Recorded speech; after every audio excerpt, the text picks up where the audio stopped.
My name is Christine Rice. I like to go by Chris, but I'll answer to Christine. And Sue Phoebe asked me to speak today. I know Sue and Chuck through the Christian Youth, 10th Gear Christian Youth Cycling Group. My husband and I and our son Andrew have been involved in that over the years, as has Corporal John Dawson, if you weren't aware of that. So I did say to Sue when she asked me, credit card debt. I'm about the worst person because my husband and I have 3 credit cards. We pay them off in full every single month. We earn points on them, which Dave Ramsey would just have a fit over. And at Unibank, where I work, we offer 1 credit card. It's only available online. So I work in one of the branches. We don't have anything to do with it. You apply online. It's done through an outside company. So I'm not actively in my job selling credit cards. But I am old enough to have some experience, and I wanted to help Sue, so I'm glad it's casual. I also realized we might have a varied audience. So I'd like to ask, is there anybody here who does not have a credit card? Okay. I've got a couple of handouts. Some of them, 2 of them were used by some people at the bank when they spoke at different high schools in the area. So they will be a little more of a basic level. And then I created a handout about credit scores because I found that kind of interesting. So some of this is kind of a combination of life experience, research that I've done on purpose for this, which was really interesting to me. But I want it to be casual, and you know, if you feel compelled to raise your hand in the middle, that's fine. That won't bother me in the least, but we can certainly take questions or talk as a group afterwards. So to get started, I watched a little bit of the Dave Ramsey tape that had to do with debt. And Dave Ramsey is really big on getting rid of all of your credit cards and living with cash and a debit card only. And that way you can't spend more than you can afford or more than you have. That's a great strategy for many people, and I'm not making any judgment on that. For me, I wouldn't do it. I don't use a debit card, never have. I've gotten more scared of debit cards, not scared, that's too strong a word, but more concerned about debit cards in the recent year or 2 because of the fraud. I know at Unibank we've had to reissue cards for many people because of the Target fraud and the Home Depot fraud. So I'm sitting at a desk getting people coming in saying, I don't recognize this transaction. Can you repin my card that you issued me because of the Target breach? That kind of thing. So typically credit cards, it's a little bit easier to get your money back than a debit card. That's one reason that I don't use a debit card. Dave Ramsey talks about credit cards. They kind of lure you in maybe by deals, get points for something. Airline points, I think, is an example he uses. I love that. We have an American Express Blue Cash card. We get points on that, pay it off every month at the end, and we use the points pretty much for a rental car on our vacation. So if you can discipline yourself, I think credit cards are great. So really, a lot of what I want to say today is it's about who you are as a person. Can you manage your money? If you can manage your money properly, and if you're able to financially, then credit cards don't have to be a bad thing, and they can actually help you build a good credit score. So if you look at your debt, and I would suggest that you do that, look at everything you owe, car payments, credit card payments, your pledge to the church, and then look at your income. That ratio should be about 36%. That's pretty much what the bank uses if you come in to apply for a loan. So if you come to apply for a loan and your debt is 45% of your income, that would be a negative factor in considering you for the loan. So 36% is pretty standard. So that's something, a little exercise that you might consider doing, especially if you think that things seem a little bit tight and you're trying to figure out why. The first handout has to do with do's and don'ts, and I'll just start them in both directions. Again, it's a bit basic, but I know we have a broad audience.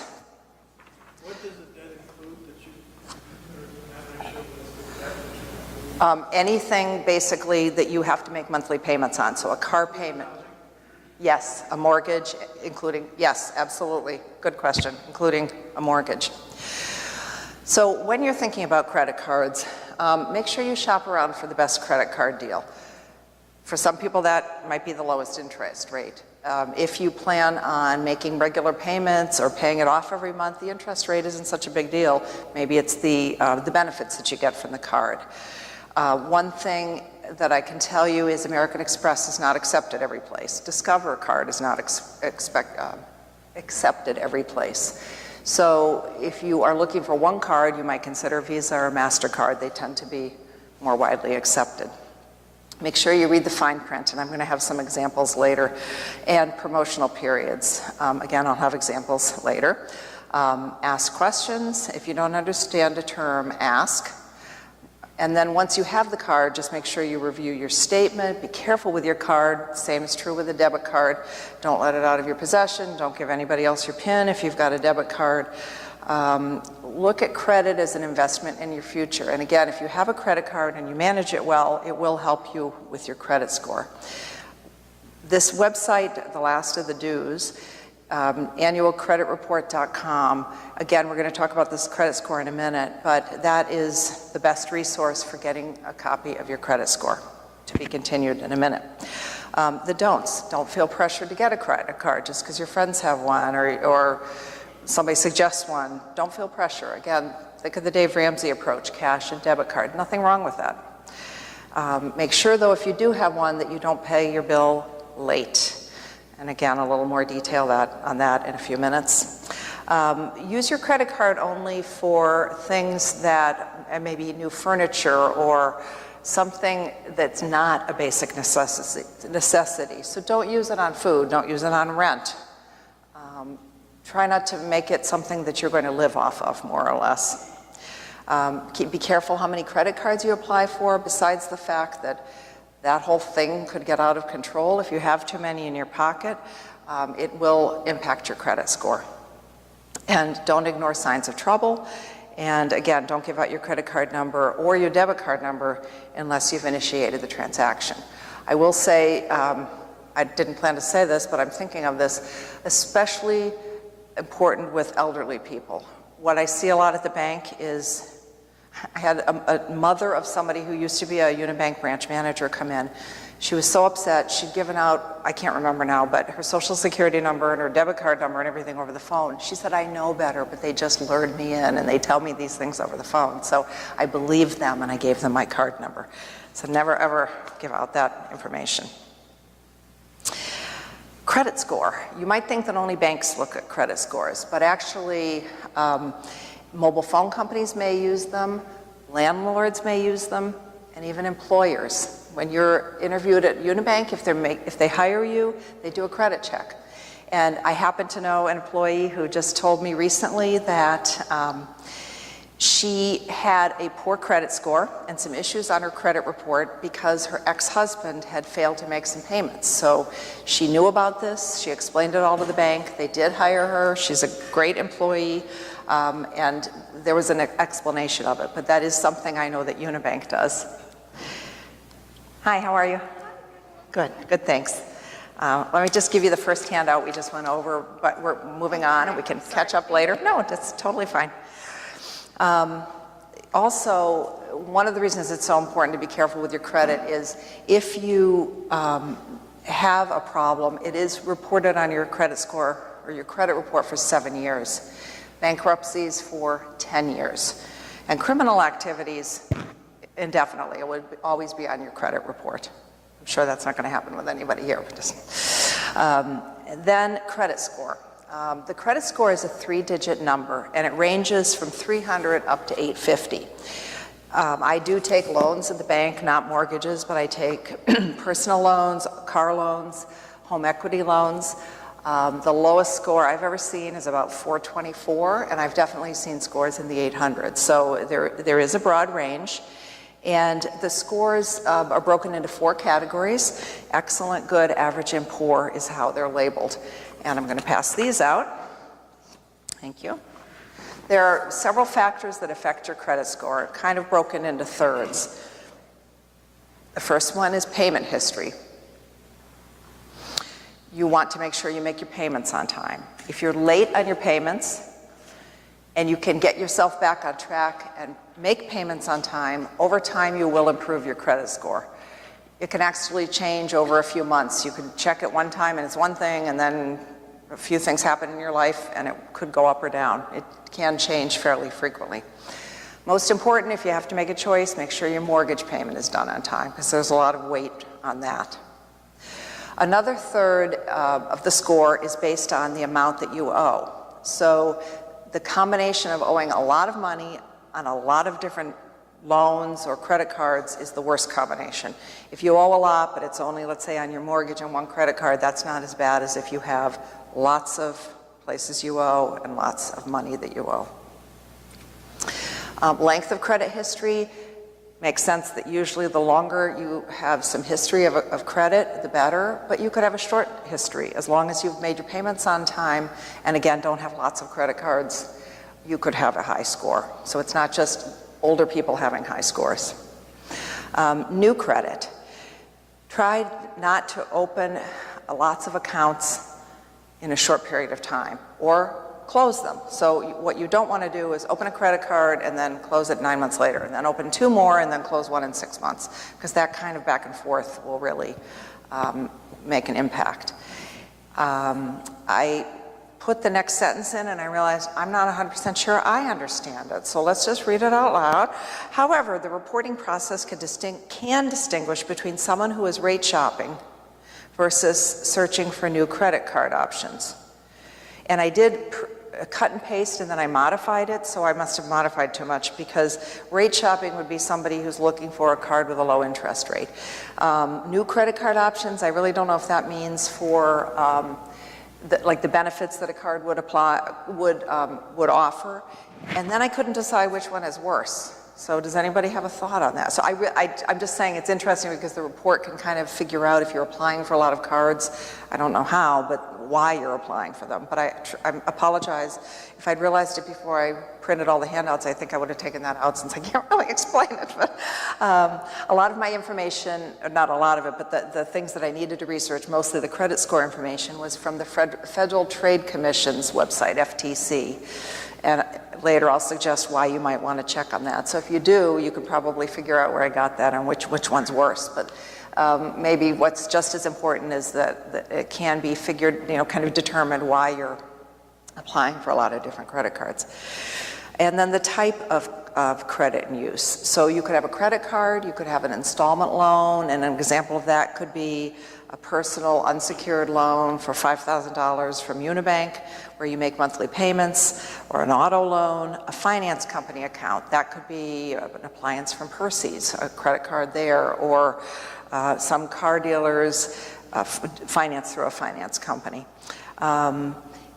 If you have a nice variety, that will help improve your credit score. But again, it would be silly to open things that you don't need just so you have one of each. But if you do have a variety, that's a good thing. Here's the website again to order a credit report. You are allowed by law to have 1 free report per year. And there are 3 companies that do the credit scores. They are Experian, TransUnion, and Equifax. But the best approach, the right approach, is to either go into this website and complete a form or call the 800 number listed here. And that's the best way to get your credit report.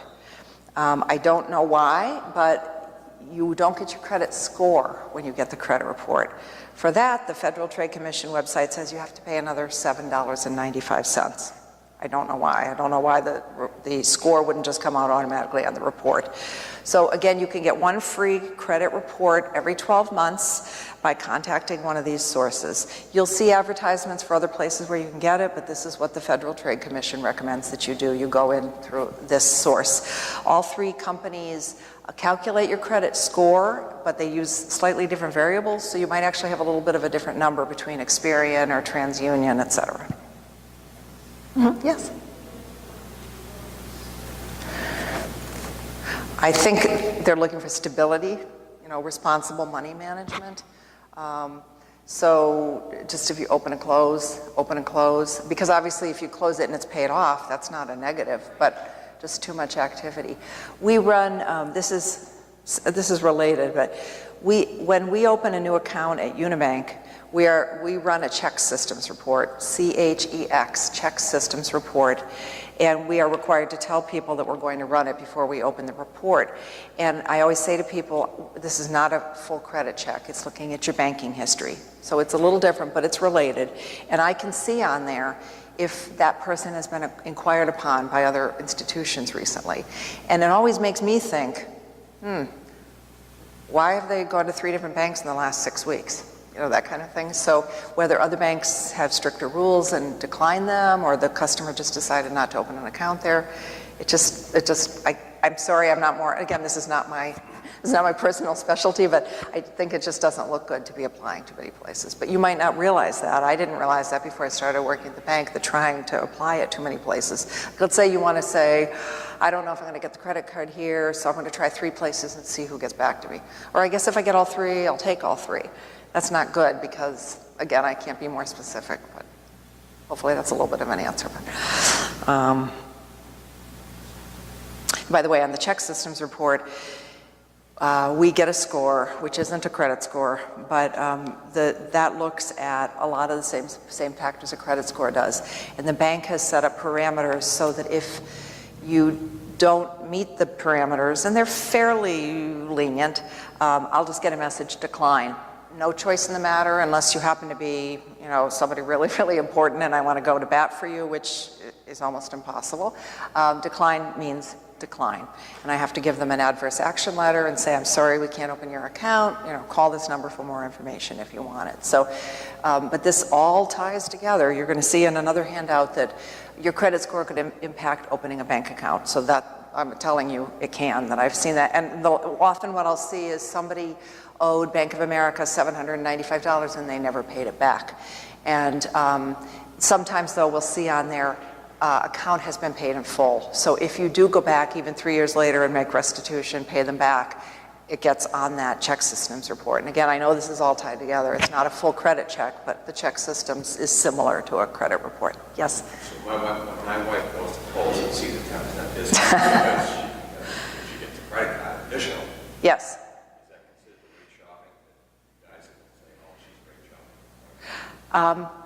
Again, I'm going to have a little hard time answering because I'm not the credit card specialist. I would say, well, that would be rate shopping, yes. But, you know, I really wish I didn't have that sentence in there since I can't explain it. I don't want you to go home and tell your wife she can't shop at Kohl's. But yes, that would be rate shopping. I don't know that I really answered your question, but you're very welcome. No, it is. Just wondering if I should close my Kohl's credit card, but I opened a AAA, I had a MasterCard and I wasn't happy with, this is off the agenda here, but I opened a MasterCard and I had it for several years. And there was some fraud on it, and I wasn't really thrilled with the way they handled it. I think they probably did it according to procedure, but I just wasn't left warm and fuzzy about it. And I know how I handle things at the bank when there's a debit card problem. So I was kind of looking to close it. And I was in AAA one day getting movie passes, and they had a deal where if you got the card that day, you got 4 movie passes for, I think, $1. Then if you spent $100 in the first month, you got a $50 gas gift card. I'm like, this is a pretty good deal. Well, now that I've had it 2 or 3 years, it really doesn't have very good rewards for it, and that's what I'm looking for in a credit card. So I want to close it. But after what I kind of knew from the bank and all of this research, I think I'm going to keep it for a while. Seriously, I might just keep it and I just not even use it or put a little bit on it and then close it in 5 years. I don't know what the formula is. I don't know who knows what the formula is because there are so many factors that go into your credit score. But one of them is how many credit cards and how often you close them. So opening and closing, not good. Okay, let's see. We have the last handout. Steps to good credit and what happens if you don't have good credit. In 2014, according to creditcards.com, the average percentage rate that was charged by credit card companies was 15.02%. Personally, I thought it was a lot higher than that. That's an average, but I would have guessed 18 or 19 if I had to guess. So one of the reasons that credit cards are considered not very good debt is because the interest rate is so high. And you may know that you can deduct interest that you pay on your mortgage or your equity line of credit from your taxes, but you can't with credit cards. So if you have choices on the kind of debt, between the high interest rates and the fact that there's no tax deduction, credit cards aren't the best choice. On the handout that I just gave you, I'm going to kind of not necessarily read down the list, but cover a lot of those things in a little different way. We talked about paying your bill on time, very important. Paying the total balance each month. Now, if you can't pay the total balance, you always have an option of just paying a minimum balance. And the minimum balance can be as little as 1% of the outstanding amount due. Well, here's the problem. If you pay the minimum balance only, I have one example here, and I put an age to it because I thought it would help you think about, it seems more dramatic to me saying it this way. If you were, how old are you? Okay, if you were 18, that's funny because that's what the example was at first, and I didn't know if I'd have anybody that young. So if you were 18 and you go and charge $1,500 and you want some new clothes, what would be fun to have right now if you had a choice? What would you go buy if somebody said, here's $1,500? All right, well, that doesn't seem too frivolous, but we'll go with that, okay. So you buy the college laptop, but can you buy a few clothes with that? Okay, so $1,500, you're 18. Your credit card has a 19% interest rate. If you make the minimum payment every month, so for the first month you've got $1,500, and in the example, 4% is the minimum payment, which is actually a little on the high side because again it can often be 1 or 2%. You pay, so that your first payment's $60. If you only pay the minimum payment every month, you don't charge anything else, which is kind of a bizarre example because I think you would if you had the card, but if you didn't make any other payments, you never paid late, you would be 25 by the time you had that paid off. And in the process, you would have paid almost $900 in interest. Now that's pretty extreme to say only the minimum, never charge anything else, never be late, but it shows you a kind of a dramatic example of what happens if you think, oh, I'm okay, I'll just write out the check for the minimum payment. I got some things in the mail yesterday. I'm like, okay, this is kind of interesting. What's this one? So you take it out and, you know, no annual fee. Christine, don't settle. Earn unlimited, blah, blah, blah, blah, blah, blah, blah. No annual fee. But on the minimum here, let's see. The minimum interest charge. Nope, minimum, I'm sorry, this isn't the one I was actually going to use, so let me get this one. One of my credit cards, the minimum amount, I still can't find it, and I'm on tape now. Okay, great. Well, we're moving right along. Again, some of the ones I saw were 1 or 2%, but I wanted to point out some other things that are really important to pay attention to. Many of these will have a special deal, and it might say that the APR, that's the annual percentage rate, is lower at the beginning. And on this one, right on the front, it says 0% intro APR on purchases until April 2016. So then it's a variable rate after that, anywhere from 11.9 to 19.9%. Okay. In the fine print on the back, it says if you make one payment late, you immediately go into the higher rate. You know, it's not guaranteed till April 2016. So on this list, I think it says read the fine print, or on the last list it did. So that's an example of reading the fine print. So let's see what else. I also wanted to mention that many companies, probably most of them, have a little deal where you can pay off your balance with another credit card. Here's an example. A 3% fee applied for each balance transferred. So in addition to the APR, the annual percentage rate you're going to be paying on the credit card, there's a fee if you transfer. So if you try to say, I'll get rid of this credit card, I'm going to move it over here, because it has a lower interest rate, that's kind of a good idea, but be really careful of what the transfer fees are, because there will be something in addition, because that's the way credit card companies work. This one I got in the mail from Capital One talks about the interest rate is going to jump. If you make a payment late at all, the rate is going to jump to 29.4%. I mean, do you, you want to make sure that's about double of what I said the other rate was 15 point, the basic rate, 15 point, whatever. Also cash advances. So if you go up, we get people come into the bank and they give us their card and they want a cash advance. If you take a cash advance, 24.9%. So just make sure you read the fine print, read the back, know what the situation is. Probably not good to take a cash advance on your credit card. I mean, if you're desperate, that's what you have to do, but that's going to cost you a lot of money. Okay, now, let's say you get into trouble, or you're already in trouble, you're living paycheck to paycheck. What should you do? Get out all your credit cards, take out all your paperwork, find out which credit cards charge the highest interest rate. So maybe make a list. The credit card, the interest rate, how much you owe. I looked through the 3 credit cards I have, I looked through the files, and I could only find for sure the current rate on one. I might have thrown stuff away, but if you can't find it, there's an 800 number, someplace you can call and find out what the current rate is. So make a list for yourself.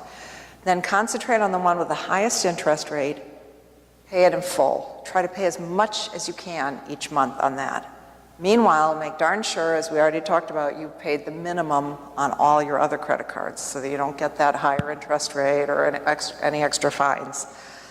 I wrote down, take most or all of the credit cards out of your wallet. It's kind of obvious, but it's a little bit like the Dave Ramsey live with cash or a debit card. If at all possible, if you're finding it hard not to use that credit card, just don't have it with you. Or give it to your loved one and say, I want to give it to me if if you think I really need to buy something. But, and if you really either feel it's a very serious situation, maybe you're married and you disagree, or you just want another person to give you some thoughts, try a credit counselor. Now I noticed on my credit card statements, there are phone numbers for credit card counselors, so I compared them and they're different 800 numbers. I've never called there, I don't know what you get, I don't know how reliable they are, so I don't want to leave you thinking that you should do that, but it's a possibility. I know at the bank, if you have a problem with your checking account, you're overdrawn and you want to fix it, we have people at the bank who will work out a payment plan with you. So it could be that when you call the number on your statement, but that is an option for you.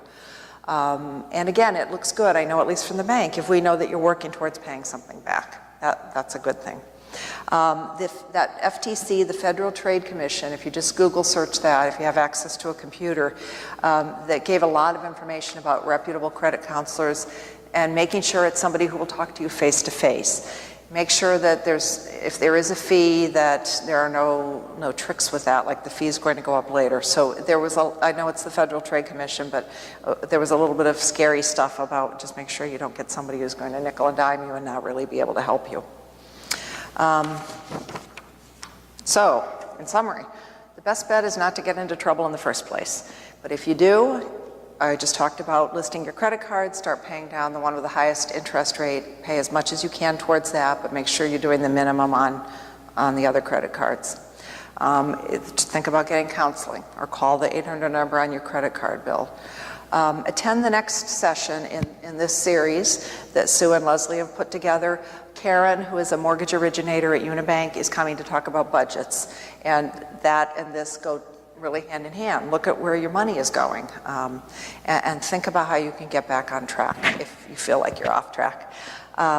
Remember that if you have a credit card, you have to be willing to say no. So either take it out of your wallet or your purse, or just make sure that you're disciplined enough to say no. Don't just charge to the max. So to me, it all comes down to knowing yourself, knowing your habits, knowing your lifestyle. Think about who you are. Are you a debit card person, cash, credit card? Can you manage a credit card? And figure out what's best for you. And obviously, if there's somebody else in the family unit, make sure that that person and you are on the same page, because you're in it together. That's it. Thank you very much. Let me leave this on for questions. Sure.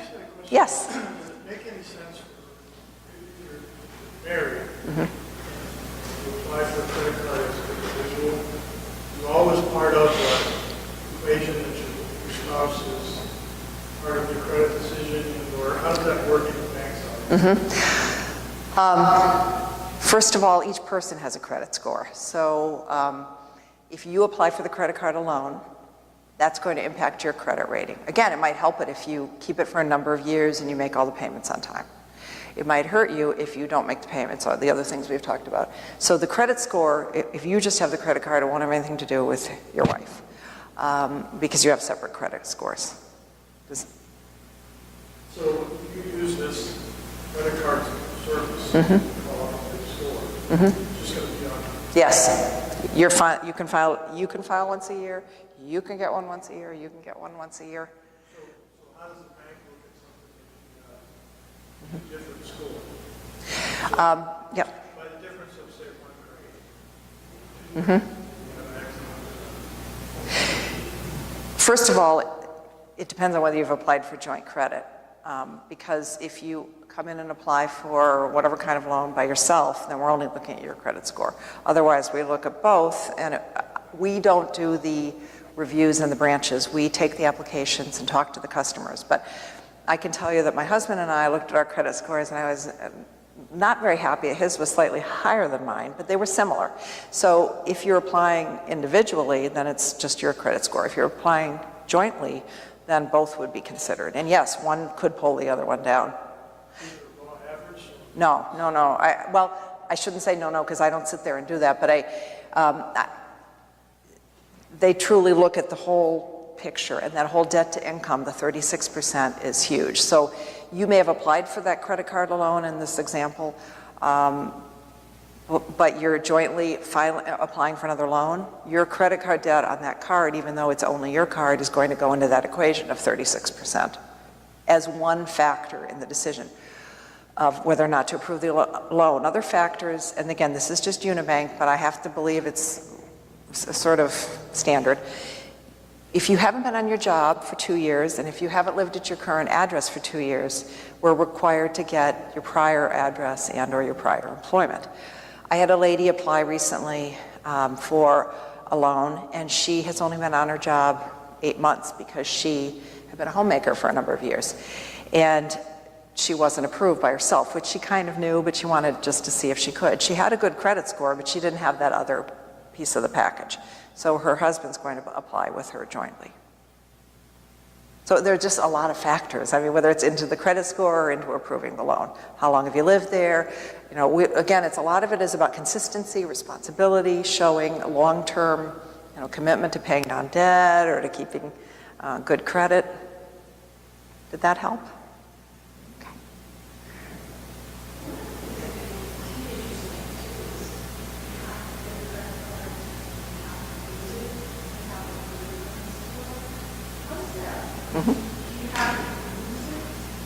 You do.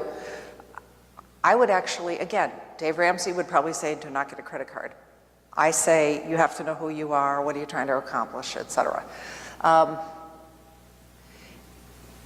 I get asked sometimes, how do I get my first credit card? My son, for example, was really lucky. He worked at a local credit union one summer, and they gave student credit cards. So he got a credit card through there, never had a problem. My daughter, I don't really remember, but I think she was a little older and had job stability and was probably 22, whatever. So she got a credit card. But I suggest one. So I think the right answer is, if you're comfortable, again, that you can manage the debt, having a credit card early on is a good thing, I think, to start to build your credit. But you've got to be able to manage the debt. Couple of options. One is, I usually suggest trying, I'm not saying you'll be successful, but trying to apply at a local retail store that you frequent. Like if you're an Old Navy shop or a Kohl's shop or whatever, I think that they're a little more lenient in granting credit cards than some of these other companies. Both my kids still have their mail coming to the house, and I'm inundated with as you probably are, with people soliciting for the credit cards. And so if you're getting any, I mean, I'm assuming you're not guaranteed to be approved, but I would think if they're soliciting you, obviously that might be another option. And then the other choice, I don't know much about them, but I've looked online a little bit. There are credit cards where you actually give them money, like $1,000, and they hold it, and then you get a card and you have a balance of $1,000. So you're kind of spending your own money, but they have the security. They're secured because they have your money that they'll get it back if you don't make your payments. So it's a little bit different, but you've got to have the money up front. So that's something else that you could think about if you're having a hard time getting a credit card. But again, my personal opinion is it's a good thing. Yeah. Would it make sense in that situation for parents to open a credit card for their child when they turn 18, kind of like build their... You can absolutely do that if you're both on it. I mean, you don't want to open it by yourself, and I don't think you're saying that, and then give it to your child to use. But if you open it jointly, I mean, you could even get a card and just never really use it. But again, I guess I would say now, in light of everything else we talked about, be careful that now you've got another credit card and that whole thing about, but yes, that's certainly another way to do it. Kind of like my story of the woman who tried to apply for the loan. It didn't have enough established work record to get it on her own. Like if you waited till they were 18 and then looked at it, but you paid it just to make sure like it was, you know, stable and on. Well, it's in their name, so I don't think the credit card company cares who pays it. So yes, that would be, I mean, if you work that out as a family unit, I'm going to get the card for you, son, and I'll make all your payments. Do you have to be 18 to open? I don't know. I think so. What does everybody else think? Do you have to be 18 to open a credit card? I would think so. Just, if, for example, at Unibank, in order to even get a debit card, if you're under 18, you have to have a parent sign up. So if you get a student-free checking account at age 17, if you want a debit card, you have to have a parent be a joint owner on the account. So I think you probably have to be 18. But I don't know for a fact, but I would think so. Everything's getting so much younger. I opened a checking account a few months ago for a 14-year-old with a debit card. So I don't know. It's like, I don't know. So I guess, again, it gets back to you know yourself, you know your family, you know your children. So if you think that makes sense. And this person was buying games online using his mom's debit card. Willie, I mean, the mother was giving it, and she wanted him to be independent. You've got money in your account, you manage, and if you think they're mature enough, fine, but it seems awfully young to me. Anything else? All right, well, thank you so much for your time. I hope you at least got one thing out of this, because again, it was kind of a broad subject with a broad audience, so thanks very much.